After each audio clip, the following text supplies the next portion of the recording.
અને બીજું હવે શું થઈ ગયું છે કે હવે આજે પોલીસિંગ ને બધું વધ્યું છે, એમાં બધી સિન્ડિકેટ્સ કે કાર્ટેલ્સ કે જે એ લોકો નક્કી કર્યું છે. જે હું જે શિફ્ટ જોઈ રહ્યો છું ને આ છે કે એ જેને એક્સટેસી ડ્રગ્સ અને જે મેન્યુફેક્ચર્ડ સિન્થેટિક ડ્રગ્સ છે કરી નાખ્યા છે ને એને જે રીતના એટલું પાવરફુલ ને ડેન્જરસ બનાવી દીધું છે, એ સમાજ માટે ડેન્જરસ છે અને એ ખતરનાક છે. એટલે આમાં શું થયું કે માલ ઉતરી ગયો કોઈ એવા દરિયા કાંઠે, પછી ત્યાંથી ફેરી થઈ ગયો નહીં, નજીકના કોઈ કારખાનામાં વયો ગયો, ત્યાંથી પછી ગોળીઓ સ્વરૂપે બની ગયો, તમે પકડી જ ન શકો એનો trace.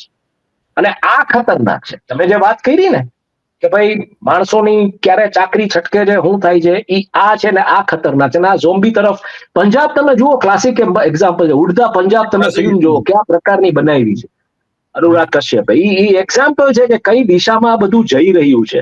Film star, sport star, નાના મજૂર, ખેતરકામ કરતા મજૂર એટલા સ્ટ્રેસમાં જીવે છે આજકાલ. અને વર્સ્ટ પાર્ટી છે મયુર, આ શું કામ વધશે?